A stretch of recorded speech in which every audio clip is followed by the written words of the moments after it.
สวัสดีค่ะนักเรียนป .5 ที่น่ารักของครูนะคะวันนี้ค่ะครูมาพบกับนักเรียนในวิดีโอเรื่องเครื่องหมายวรรคตอนนั่นเองค่ะสำหรับการเรียนในเรื่องนี้นะคะเป็นเรื่องของเครื่องหมายวรรคตอนค่ะนักเรียนคะและเครื่องหมายวรรคตอนที่ครูนำมาพูดกันเรียนในวันนี้นะคะนั่นก็คือเครื่องหมาย2ชนิดค่ะนั่นก็คือเครื่องหมายอัศเจรีหรือที่เราเรียกมันว่าเครื่องหมายตกใจนั่นเองค่ะและอีกหนึ่งเครื่องหมายนะคะนั่นก็คือเครื่องหมายปรัชนีหรือที่เราเรียกมันว่าเครื่องหมายคำถามนั่นเองค่ะอย่าเพิ่งตกใจกับสีเสื้อครูนะคะสีแดงสดใสเลยค่ะวันนี้นักเรียนคะเพื่อไม่ให้เป็นการเสียเวลาเราอย่ารอช้าค่ะเราไปดูรายละเอียดกันสิคะนักเรียนคะว่า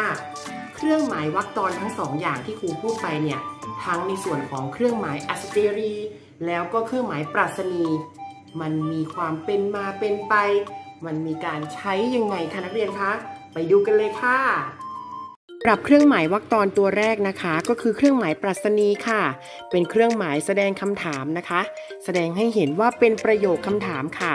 ซึ่งเครื่องหมายปรัชนีเนี่ยนักเรียนต้องสังเกตให้ดีๆนะคะว่า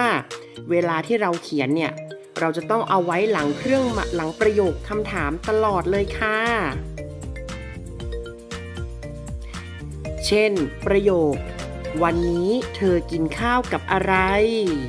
แน่เห็นไหมคะเครื่องหมายปรัชนีอยู่ข้างหลังประโยคคำถามค่ะเพราะเหตุใดน้ำมันจึงราคาแพงแน่ๆสังเกตดูสิคะเครื่องหมายปรัชนีอยู่หลังประโยคคำถามอีกแล้วค่ะอะไรเอ่ย4ตีนเดินมาหลังคามุงกระเบื้องอันนี้ก็จะต้องเติมเครื่องหมายปรัชนีลงไปนะคะแต่ว่าครูไม่ได้เติมค่ะครูอยากจะให้นักเรียนสังเกตดูนะคะว่ามันจะต้องเติมหรือเปล่าต่อไปค่ะเครื่องหมายอัศเจรีนะคะเครื่องหมายตัวนี้จะอยู่หลังคำอุทานเสมอค่ะเดี๋ยวเราลองไปดูนะคะว่าคำอุทานในประโยคมีอะไรบ้างกรี๊ดผีหลอกนักเรียนเห็นไหมคะเครื่องหมายอัศเจรีอยู่หลังคำว่ากรี๊ดค่ะแสดงว่าคำว่ากรี๊ดเป็นคำอุทานนะคะเนี่ยโอ้โหผีหลอกว้ายอะไรกันนี่นักเรียนสังเกตสิคะเครื่องหมายอัศเจรีอยู่หลังคำว่าว้ายค่ะแสดงว่าว้ายเป็นคำอุทานนะคะหล่อจังคำว่าหือเป็นคำอุทานค่ะเครื่องหมายอัศเจรีอยู่ข้างหลังคำว่าหือนะคะไม่ยากเลยค่ะนักเรียนขาสำหรับเรื่องของเครื่องหมายอัศเจรีค่ะโถเอ้ยน่าสงสารจริงๆเครื่องหมายอัศเจรีอยู่หลังคำอุทานว่าโถเอ้ยค่ะเอาละค่ะหลังจากที่นักเรียนได้ความรู้จากการที่นักเรียนศึกษาในส่วนของวิธีการใช้เครื่องหมายวรรคตอนทั้ง2ชนิดแล้วนะคะนักเรียนก็คงจะพอทราบแล้วล่ะค่ะอย่างที่ครูบอกในตอนต้นคลิปนะคะว่าเครื่องหมายปรัชนีหรือว่าเครื่องหมายคำถามเนี่ยเราก็จะเอาไว้ใช้หลังจากประโยคคำถามนั่นเองค่ะเราจะเอาไว้ใช้ในงานเขียนนะคะประโยคคำถามเช่นวันนี้เธอจะไปไหนเมื่อวานเธอกินข้าวกับอะไรฉันสวยไหมใช่ไหมล่ะคะส่วนเครื่องหมายวรรคตอนอีก1ชนิดค่ะที่ครูสอนไปเมื่อกี้นั่นก็คือเครื่องหมายอัศเจรี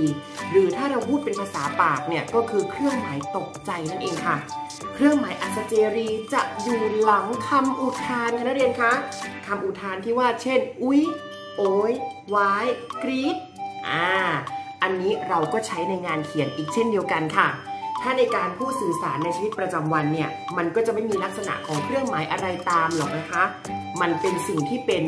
นามธรรมค่ะมันไม่ใช่รูปธรรมเอาละค่ะนักเรียนได้ความรู้กันไปพอสมควรแล้ว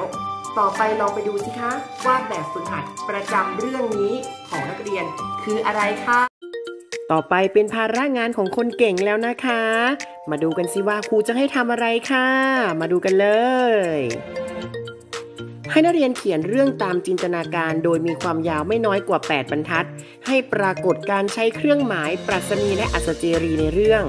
ใช้ถ้อยคำภาษาที่สุภาพนะคะตั้งชื่อเรื่องมาให้ครูด้วยจ้าใครงงมีไหมถ้ามีก็ให้แชทถามครูในกลุ่มนะคะ งานที่ครูให้เนี่ยไม่ยากเลยแค่เขียนเรื่องตามจินตนาการให้มีการใช้เครื่องหมายวรรคตอนเท่านั้นเองค่ะสุดท้ายแล้วนะคะหลังจากที่นักเรียนได้ทราบแล้วว่าแบบฝึกหัดประจำเรื่องของนักเรียนคืออะไรนักเรียนอย่าลืมส่งการบ้านให้ตรงเวลาด้วยนะคะเพราะว่ามันแสดงออกถึงการเป็นเด็กดีมีวินัยมีความรับผิดชอบค่ะถ้าหากว่านักเรียนติดขัดปัญหาอะไรไม่เข้าใจตรงไหนนักเรียนสามารถติดต่อครูได้ตลอดเลยนะคะไม่ว่าจะเป็นทางเบอร์โทรศัพท์ที่ครูให้ไว้หรือว่าทาง Facebook แชทกลุ่มของเรานั่นเองค่ะนักเรียนคะเรื่องต่อไปก็ยังจะเป็นเรื่องของเครื่องหมายวรรคตอนอยู่นั่นเองค่ะแต่ว่าจะเป็นเครื่องหมายวรรคตอนเครื่องหมายอะไรนี่สิคะเป็นสิ่งที่ต้องลุ้นและน่าติดตามนักเรียนอย่าลืมรอติดตามชมนะคะว่าคลิปวิดีโอต่อไปครูจะสอนเรื่องเครื่องหมายวรรคตอนอะไรค่ะสำหรับวันนี้เวลาหมดเวลาแล้วค่ะป .5 ค่ะครูต้องขอตัวลาไปก่อนนะคะแล้วพบกันใหม่คลิปหน้านะคะสวัสดีค่ะบ๊ายบาย